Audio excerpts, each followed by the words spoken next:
And we are back and we are live and we are live and kicking. Mufc Realist TV in the house. One sitting in Thailand, one sitting in Germany. Mark, how you doing, my friend? I am so back Chilling. to watch It's, Erik Ten. Chilling. it's good. It's We're good. gonna It's watch good. Erik Ten Hags press conference. Can everyone hear me? Can everyone see me? I have very bad internet. But until then, you know what to do.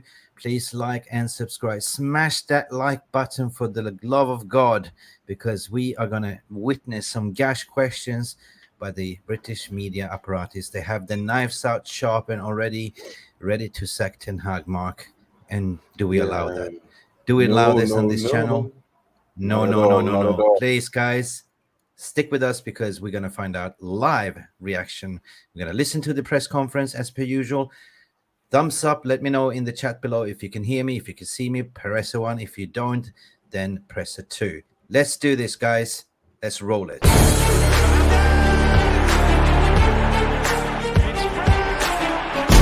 Has the Premier League ever been more challenging? Quite well. I feel welcome. Dit is my home and I want to achieve success. Okay? Okay, Mark. This is his home and he wants to achieve success. It's Exactly easy to right. say that his first season he achieved success. You know, no manager past Sir Alex Ferguson have won a trophy pretty much 6 years. Actually, Mourinho won a trophy, but it was 6 years of drought until he won a trophy. That was the Carabao Cup and placed us in the third spot where we're playing in the Champions League. And second season around, the Glazers pulled the rug out of his feet and gave him almost no alternatives. There's been a lot of injuries. There's been a lot of issues off the pitch. And of course, Ten Hag has lost his mojo. Like everyone has lost the mojo. It is kind of a weak mentality. We call it siege mentality at the moment. I mean, this is the worst start since, I think it's since 61 years or something. Like unbelievable. So I understand that, you know, some certain fans out there are calling the manager's head, but you know, the bigger pictures is always to look at the establishment and what kind of tools you've been given, Mark. It's like, you know, I'm Exactly. hiring you to be the chef at my 5-star Michelin restaurant, right? And I give you crap ingredients from Tesco to cook a nice meal. You know what to do, right? Anyway, big up everyone. Guys, you can hear me, right? Yeah, we can hear you fine. We can Okay, hear you Mark. fine. What's So cooking in your I was kitchen? just thinking, there's a little bit of stuff going around. There's a little article that came out where Nani was speaking to the press, and in the article he said, he was talking about Bruno, and he was like, if Bruno is not playing well, I'd criticize him too. But for example, the sacrifice and effort that he puts into the game, he does it. You expect what he does. He puts in the sacrifice and effort. We see it, how hard he works. He gives his all and contributes. It's just that many other players don't keep up with him. So, and then Wayne Rooney has also been speaking, and he had a lot. He gave up during a press conference, and he said, well, all managers, when you sign up for the job, you know what it entails. And Erik Ten Hag signing up for the Manchester United job knew what it entailed: the pressures, the expectations, the needs, the wants to win trophies, and he needs to understand that as well. But then he went on to say that he knows that the manager is doing his best. He has proven it the year before that he can do things, right? But what he's also saying is that he knows the players at the squad, and a lot of the players have not been playing at the levels that he know that they can play at, and they need to do better. Yeah, exactly. So Exactly. despite all the media frenzy around Erik Ten Hag, there's been some positive news as well. Fabrizio Romano also reported, maybe it's just a press release, that Man United board has nullified any kind of statements that would link them to signing any new managers, and they are behind Erik Ten Hag. They are backing him. So, and there's other reports that he might possibly receive a new contract. And a lot of people might be thinking this might be a negative thing. This might not be, maybe another mistake, But some of us are thinking from the perspective that, the players have sacked managers before. They know once they start downing tools, these managers get fired. What happens if they get a direct, clear message from the club that says, you know what? This manager is here to stay. Either you join him or you leave. You know what I mean? I know we're not a No, no, selling no. I club. mean, this player power has to go 100%. I mean, I did a video this morning when I talked about it, and honest to God, like, if you're falling from the British media, which clearly has an agenda against Manchester United, they have been creating this for years to sack the manager every time. Just go back in time now, like, and we fall for it. I mean, majority of the fan base seems to be falling for it, right? But you got to think further than It's like some people call him fraud and stuff like that. Like, no, listen, he ain't fraud. Like, if you look what he did at Ajax, like, look how Ajax are performing now. Like, since he left and everyone left over there, right? They're battling relegation at the end of the day. But as a human being, like, you kind of lose your mojo as well. Like, if you're dealing a bad hand and you're dealing with a lot of shit around you instead of just doing your job, you know what I mean? Just managing a football team, like preparing the games and preparing the tactics. The guy hasn't even been given a chance this season, right? If you just go back to the preseason, like, how many injuries has he had, like, and so he had to reshuffle. And we talked about the rules and principles, and it feels like you cannot really implement your tactics in the middle of where are we now? 11th game, right? So it still feels like we're still stuck in preseason and we haven't really kicked in and we haven't really played our best starting 11 as of yet. So, yeah, this season alone, it's going to be a roller coaster and just buckle up. You know what I mean? But I think there's going to be a redemption coming now on Fulham. I hope so. I hope I see some response, guys. Really, we deserve better. Ten Hag is establishment. Have you heard Jim in the press conference this season? No, I haven't. Didn't really. Have you heard? I didn't understand that. He We meant, deserve have better. you But not anyway, heard bigger. what Jim said? He said that he believes in Erik Ten Hag. It's just that he didn't like some of the signings and the money that he spent behind the Okay. signings. And he would not be Okay. sacking him. He might add things around him, but he wouldn't be sacking him, basically.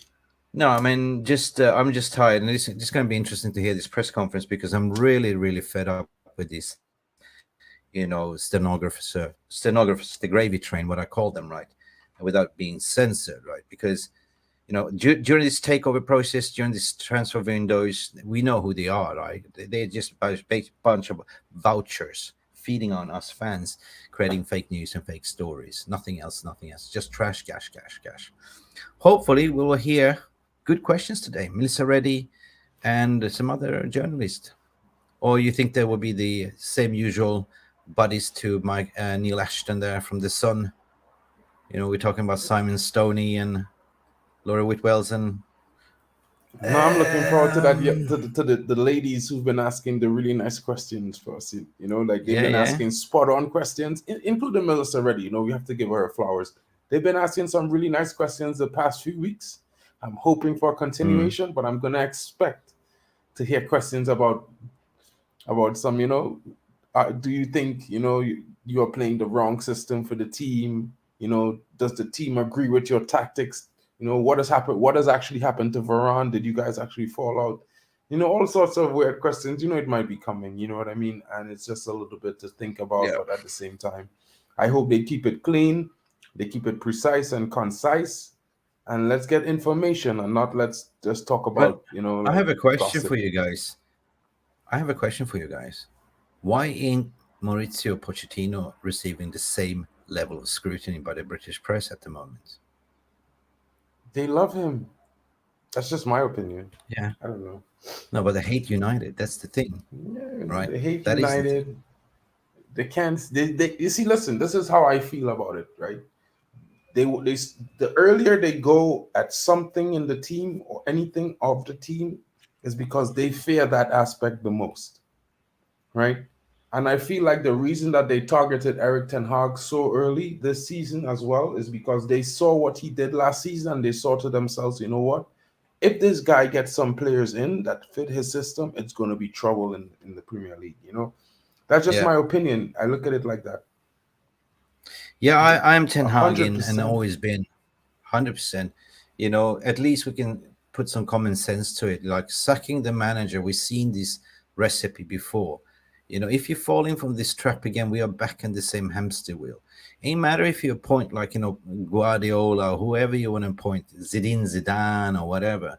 If you don't have the proper structure above you, you're gonna fail, mate. You know what I mean? Exactly. The Glazonomic model is always to make top four, and that's about it. If they make top four, they make more money on Champions League and revenues, and that's about it. They have no ambition to win. They have no marriage with the manager to win things. They just want to win in the bank account. And that is the current establishment. So the only way out from here to break this spell is to keep the manager, give him a new fucking contract, and just get rid of these parasites out of the club once and for all. This is the only way, right? But if we fans are going to continue arguing with each other, it is toxic as it is. They already won with this divide and conquer.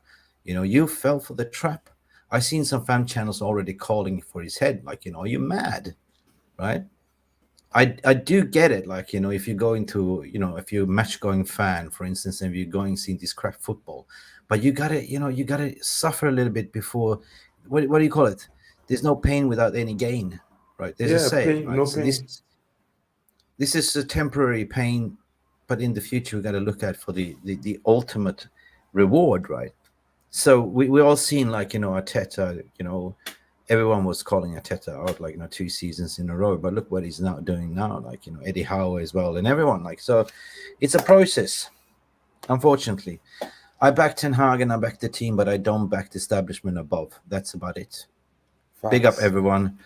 Facts. So we're about to hit the press conference within I think it should start within 3-4 minutes. But anyway, big up for everyone that came into the stream. I can all see you. Lucky Singh is here, DJ Superfly is here, V Cobra is here as well. Jamie Van, big respect to you all guys. Honorable Ten Hag in Glazes out 100%, my friend. Big up. Keep that energy going, guys. We keep it real on this channel. We don't call Ten Hag out. We don't call anything else. The only thing that we call out is Glazes out. Full sail only. 100%, my friend. At least you didn't fall into my trap. We deserve better. 100%. How else in divide and conquer tactics? Yeah, 100%. I mean, I did a funny thing to say, is it so that Ten Hag is doing Jose Mourinho second season? He's a carbon copy, right? He's trying to protest against the ownership. You didn't back me in the summer. Now I'm going to play place out of position and stuff like that because I want you out of my club, right? So, but I don't know.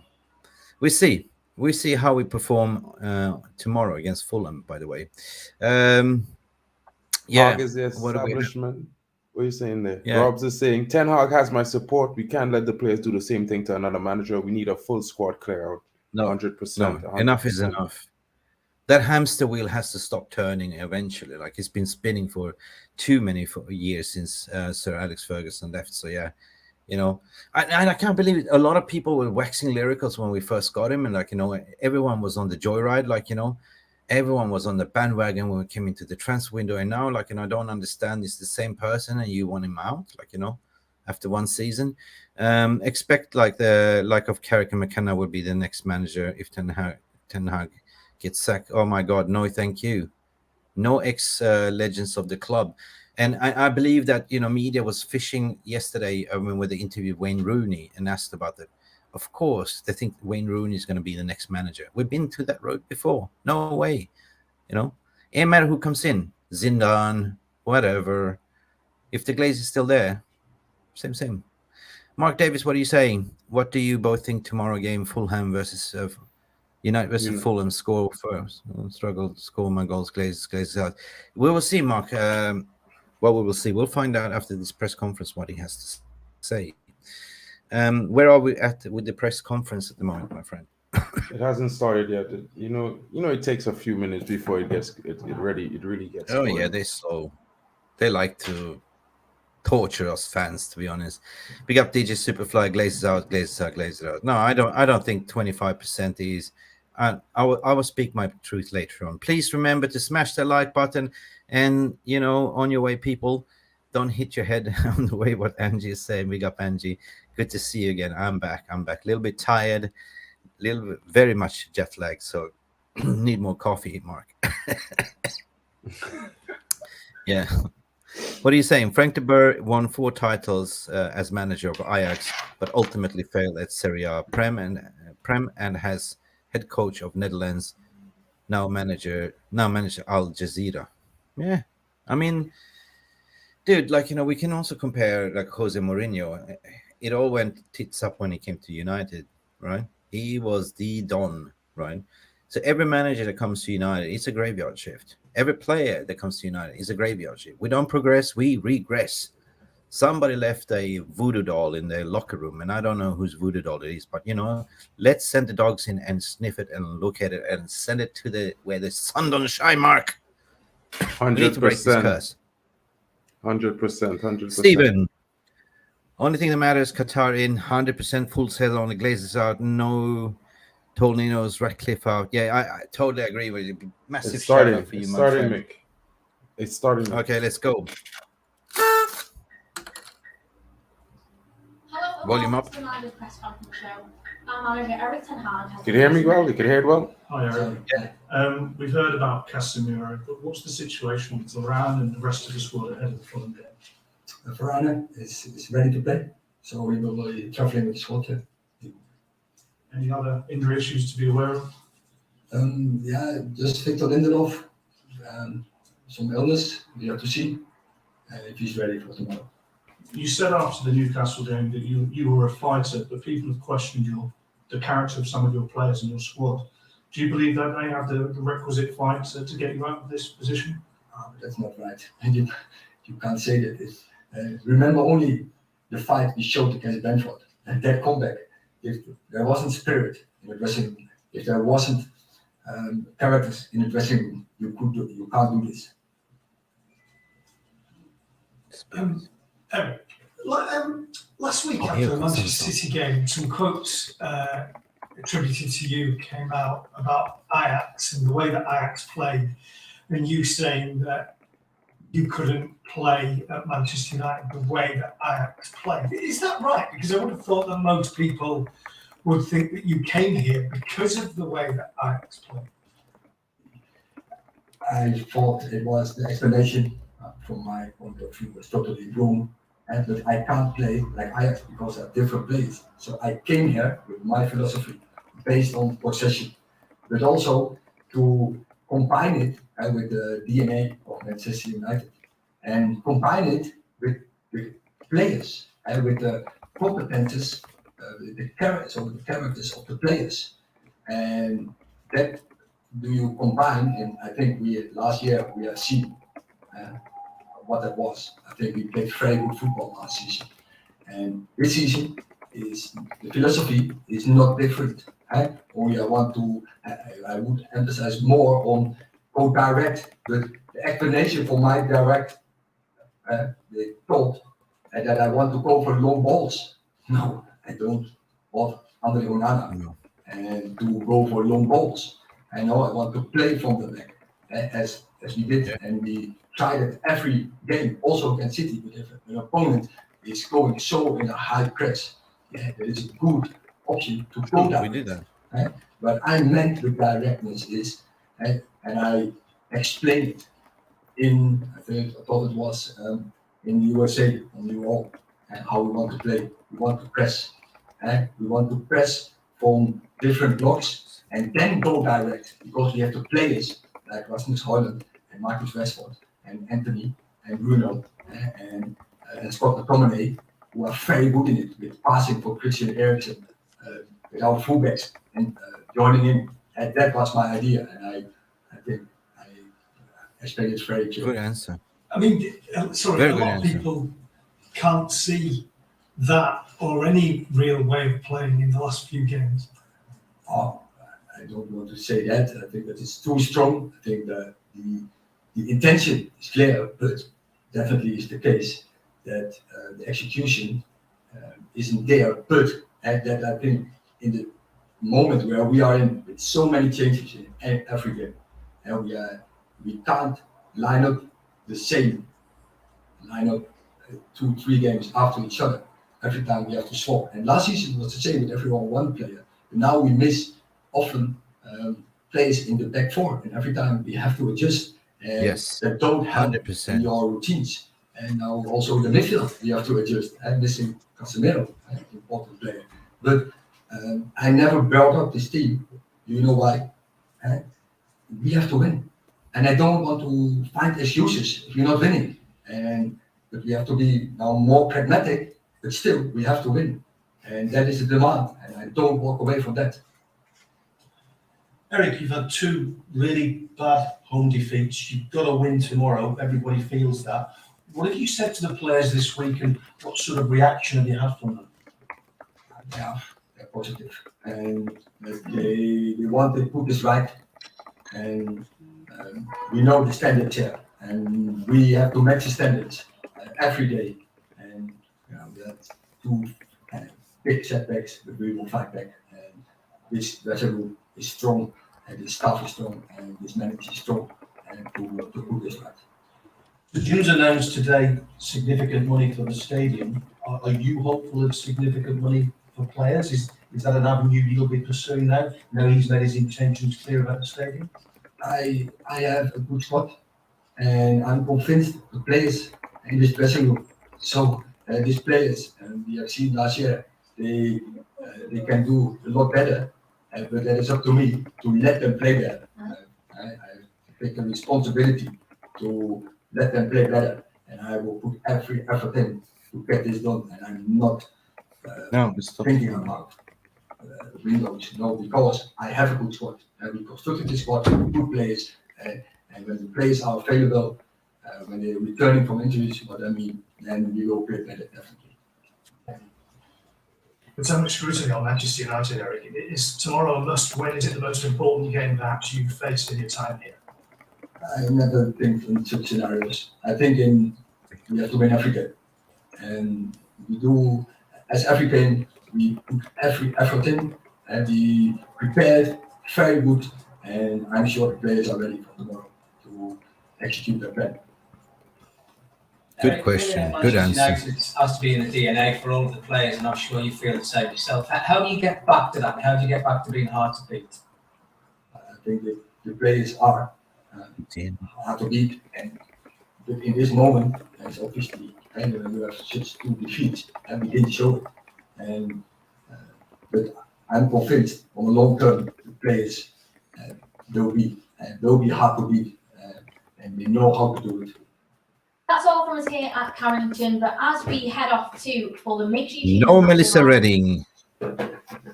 But seriously, honest to God, I was expecting more gossip question mark there, to be honest. But there was some tough questions asked and very good answers by Ten Hag. He sounded like a man that needs redemption. He sounded angry. He sounded like he found his mojo. He explained himself, because one thing we learned about Ten Hag here is he's a very short, direct man, right? He's a man that doesn't speak much, right? And he's Dutch, of course. So, he could usually be misinterpreted in the interviews where he just gives a short answer and that's it. But this was a opportunity for him to sort of express himself more. And I like the fact that they asked about DNA questions, about tactics, about, mentality, and they asked about the Ajax way of playing, and he basically said, well, it's pretty much the same system, but what I noticed is that they don't press anymore as what we did last season. And the reason for that is what he also said, and what I started the stream to say, is that we don't have the personnel to do that as of yet. He clearly hasn't had his preferred starting as his first team 11 to play yet this season, due to a lot of injuries, to be honest, to be fair. And the ones that have been playing haven't really understood this system, or it's been a little bit disjointed. It's been like, let's just get by, let's scrape by till everyone is back. That's how it sounded for me, Mark. I don't know what you got out of this conference as well. I think it was one of the best press conferences he ever gave since signing for the club. He was pretty clear and concise on his views and his opinions. So a lot of us and a lot of fans, I think, misunderstood what he meant by fluidity and directness. So the way he explained this now should set a lot of people's hearts at rest to an extent, because now they know it's not long ball style we are playing. Now they have a closer idea to the style of football he wants to play. Then he also gave reasons for his approach and why it looks slightly different from the Ajax style. although he's trying to keep the philosophies the same, I also think he gave a good account for himself in, in expressing his views on the team in terms of the past losses and what they could possibly do to get back to winning ways and get back to being hard to beat. He didn't make any excuses. However, he did highlight the fact that he's missing. He did highlight the fact that he was missing, the starting defense that he had, that was the solidified position stuff that he built it out from the back last season. And he did express that he wants Onana to come to build out from the back, and what his directness means, that they need to probe, and then when they find an opportunity, go direct. So it's more like fluidity is different. A lot of people think he wants his left back to be a left midfielder or a left forward or something, or a right winger. It's not that. It's just a matter of depending on where they receive the ball in the transitional play, whether it's from the defensive third to the midfield third. If they end up in the right midfield position, they need to be able to competently play that role. So they're not playing right midfield, but they're just holding the space while the other player moves on to a different role, either dropping back or going forward. Yeah, spot on there, because he also reminded us that when we played against City the first half until the penalty, we were actually pressing them. We're playing out from the back, and a lot of people forgot about that, because everyone remembers the 3-0 loss. So there was a question there: is then they're fighting the players? And he said, "Yeah, there is a spirit." What he said, like 100% in the dressing room. Just look around for the comeback games at Brentford, etc. So he's saying there is a togetherness, there is a spirit, but at the moment it is what it is. Like, we haven't been able to, we miss Licha big time. Like, I would say the Licha is the most missed one. If you look at the defense, to be honest, like, Onana has had 7 different personnel in front of him. So it hasn't been easy. And that's why we've been leaking goals like mad lately, right? And to compensate that, we have to sort of, I don't know, we're trying to score some more goals. It tells you that Scott McTominay is our leading goal scorer at the moment. So we need to transport that ball, and we need to press as a team, fight as a team. And I heard that there was a determination in his voice here today. There was asked the question as well, why can't you play the Ajax way? What was his answer? He said, I came here with my philosophy and my ideals, and I am to combine it with the current group of players I have and the attributes they possess. It's just taking some time to get it right. I don't want to play long balls. The directness for me means a different, more direct play, less long balls, press in different parts as well as, and go direct. Yeah. Is basically what he said. That's why we've been missing the pressing part. I haven't seen it much this season, have you? I mean, that's the difference from last season, right? The pressing was higher. We had a little bit more bite in defense. As you said, Lisandro Martinez is a huge miss.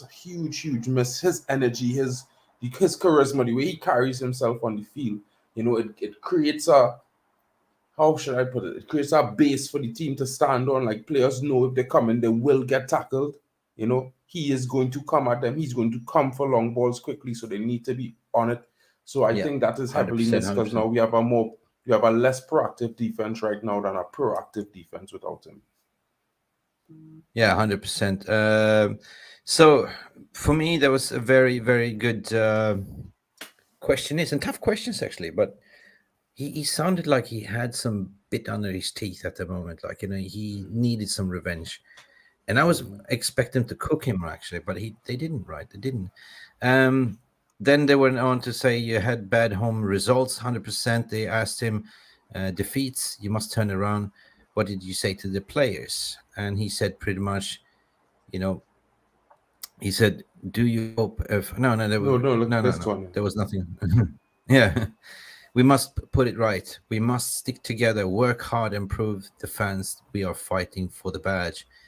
That is the most political correct answer you can give, right? So basically, what he's saying here, you got to stick to my rules and principles.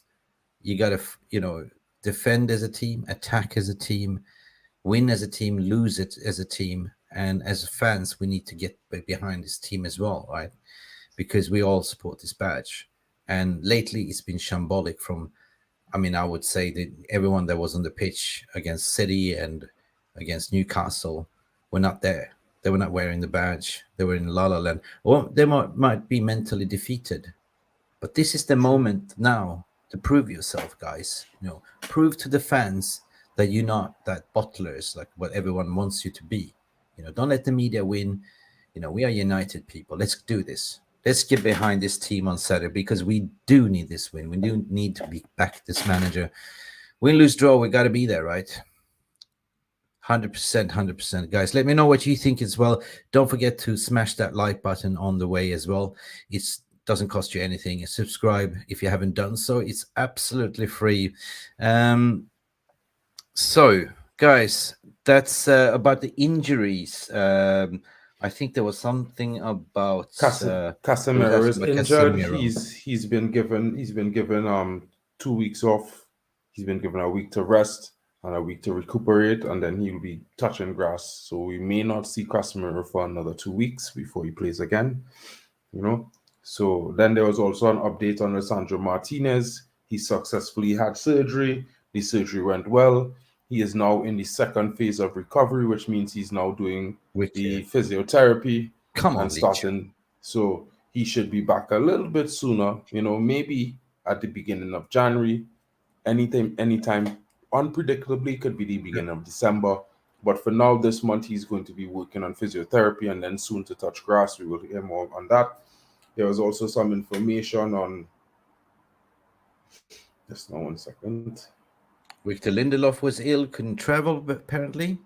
That's what he said as well, what I heard. Victor Lindelof was not well. He was unable to travel. The same thing with Rafael Varane, was unable to travel because of illness. And, apart from that, well, besides those are the main injury concerns. Amad Diallo is probably going to touch grass on Monday.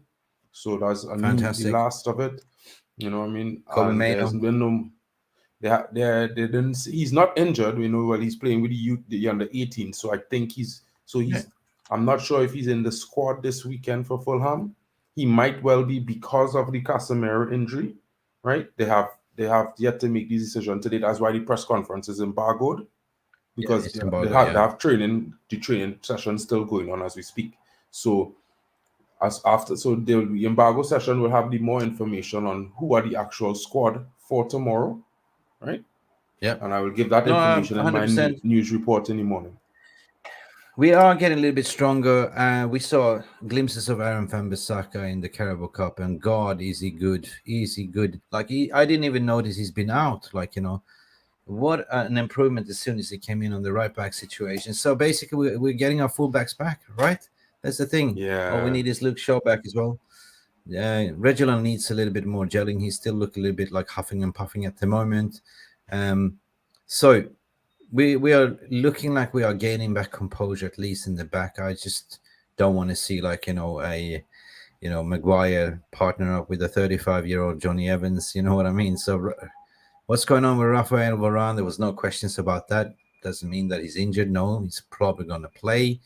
So, do you mind seeing like a Rafael Varane together with a, let's say, Maguire?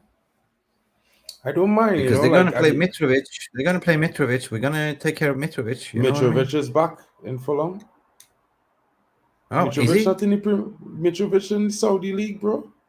What are you talking about? Oh shit! Yeah, sorry. I know. I was thinking of his red card.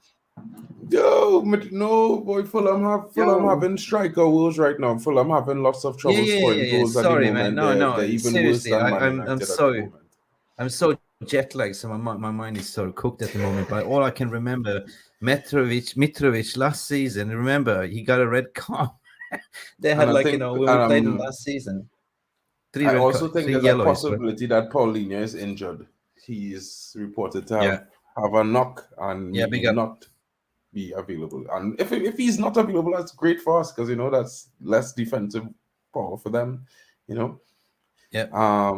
So other than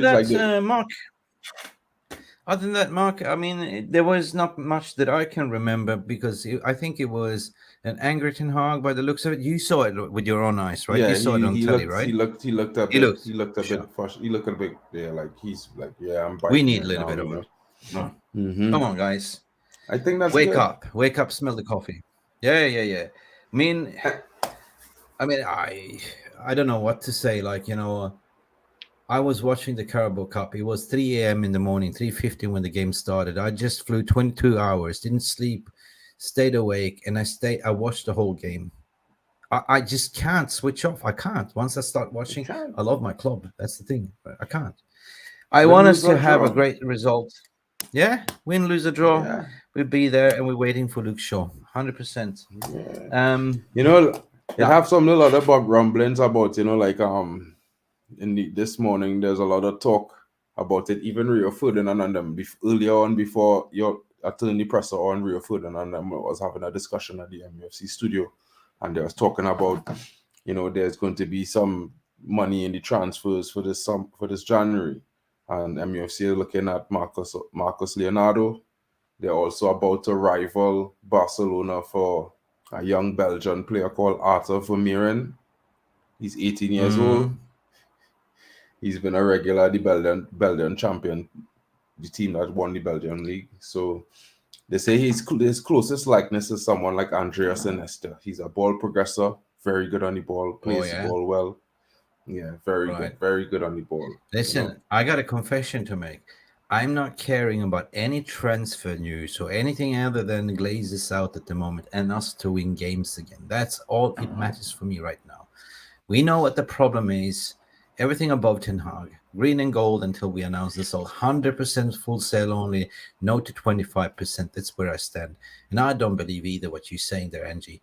It's not over until the fat lady sing. I don't believe this person is out either. That's what I believe. Because why? If you are the only serious bidder, why should you bid against yourself to increase? No. Facts. They know the money is on the table. They just walk away not to negotiate anymore. They've put a substantial amount of the money on the table. Looking at what Sir Jim Ratcliffe is doing, 25%, if you do the maths, ain't nothing. It's like a spit in the ocean, right? There's nothing you can do with that money. So I believe that is a prop from the English media, nothing else. You know what I say with prop? Like a bigging up, like, more than it is, right? So it's been 3 weeks since they announced this Ratcliffe thing that he's he's winning, and nothing has happened. It's the same thing what they are creating, the agenda stories. Oh, they did ask a question in the press conference about, the fabled 255 million investment that Ratcliffe has been talking about. And they asked Erik Ten Hag if he thinks he's going to get players in, or what, if he's going to get funding. And Erik Ten Hag's response was, the club infrastructure means, holistic improvement, and he hoped the money will be invested, but that's not his role to decide those things. He's not the CEO, he's the manager of the footballing aspect. So I didn't get to put that all in the comments when I was typing it, but that was basically what his response was. Yeah. And but where's the story coming from about it? Where is the story coming from? The 250, 300 million. Again, it's coming out from the sports journalist again. Where's the NDAs, Big Lebowski? I find it like very amusing. Nobody's talking about figures and sums if you signed an NDA. That's the big problem. I think it's just a bunch of horse shit coming out. There's a disarray at the club level. Nobody really knows what's going on with the jobs or whatever. And when you have disarray, anywhere you work in a work situation, there's no loyalty. People will talk and talk and talk, and there will be gossip. But when it's a positive environment, people don't talk. Big up, Angie. Gifted 10 memberships. Big up. Wow, you're a legend, Angie. Wow.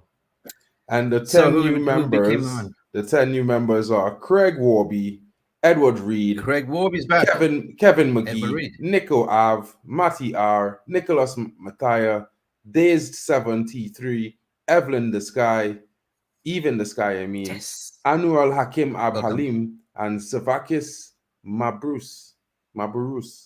Yeah, welcome to the team, guys. Welcome. Give Angie a big thank you and a shout out in the chat. Welcome to the new members. I hope you're enjoying the show. Oh my God!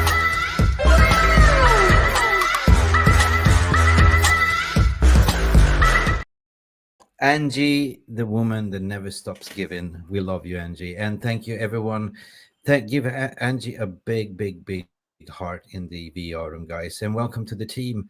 We are back with the positive vibes, realist, calling a spade, And I think it's if you haven't clicked that notification button, tonight we're doing the preview. It's going to be a different preview. We're going to throw away all the toxic environment outside. It's going to be a Friday night chill with a little bit of a different positive preview tonight at 8 o'clock UK time tonight. I'll be there.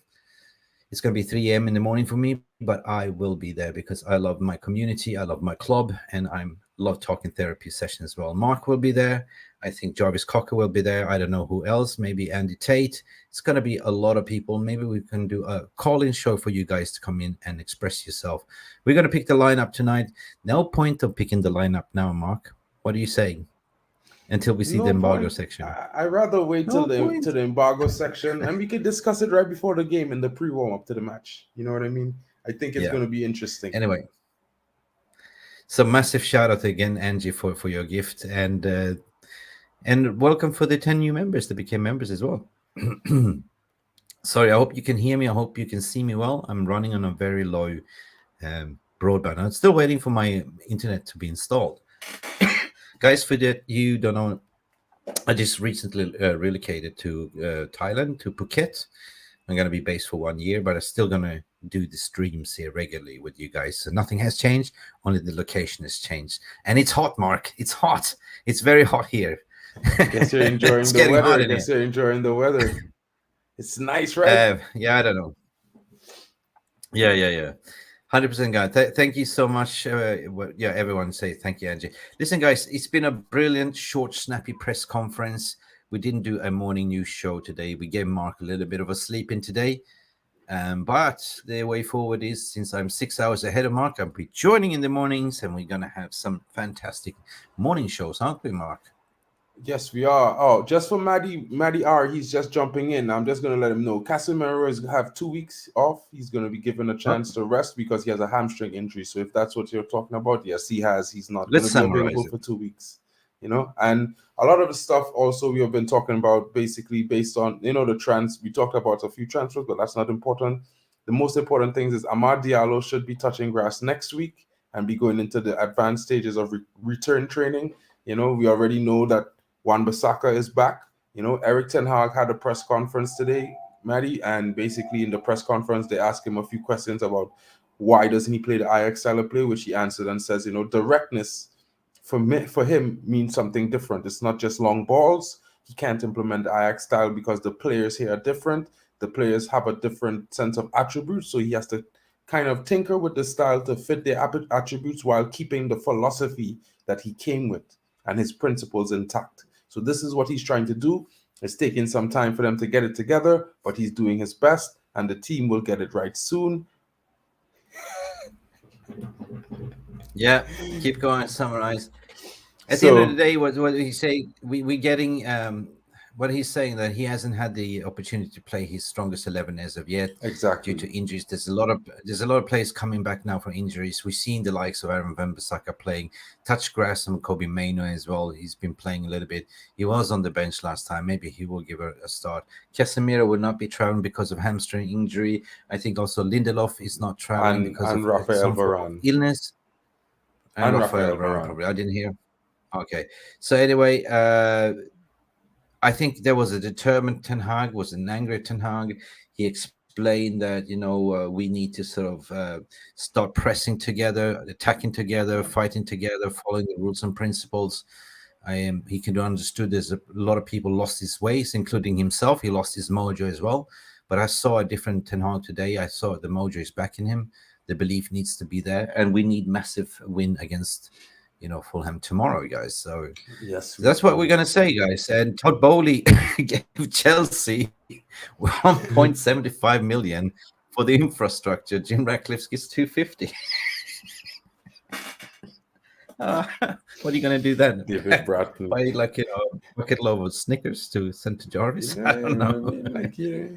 That's less than Snickers Jarvis gain, Jarvis could at least get equivalent amount of stickers at prime value. Ooh. But this guy giving us you're getting a lot of weight by eating 150 million worth of Snickers, mate. Bella, Bella is on vacation too, mate. Listen, guys, big up to you. Let's just do a snappy one, and we should talk to you later on tonight, guys. Short and sweet, Mark. 45 minutes. That's what we do here now. And tonight we'll do a little bit longer stream. Friday night, 8 p.m. UK time with Jarvis Cocker, myself, Mark, and many, many more. It's going to be probably a calling show. Andy Tate. We see who comes in. It's going to be a cracking show, guys. See you then. Peace, love, onana, glazes out, love and like. Glazes out, okay? Guys, see you later. Don't forget to smash that like button. Subscribe if you haven't. Hit that notification button so you don't miss the stream later on. This has been Mick Ruby here, gassing it up together with my brother from another mother to the right side with a beanie, Mr. Mark Nurse, MUFC fam. Brother, thank you so much for watching. Give us a like, and subscribe. And it's time for Bella, guys. See us later. Glory, glory, Manchester United. Come on, United. Have a good day, guys. I hope you enjoyed this video. Please give it a thumbs up by smashing that like button. Subscribe if you have not done so yet. If you want to take it to the next level, you can always show your appreciation to sponsor our channel by clicking below the video title where you will see the heart icon with the text saying, thanks. Or you could buy me a cheeky little coffee by scanning this barcode or visit this link to buy me a virtual coffee. Thank you for watching. I hope you enjoyed this content. Remember, glory, glory, Man United, Glazers out. It is green and gold until we are announced and sold. That was all from me. I wish you a good day and a great match experience, and I shall see you in the next video. Goodbye. Thank you so much for stopping by and watching MUFC Realist TV. Don't forget to like and subscribe and follow us on the socials.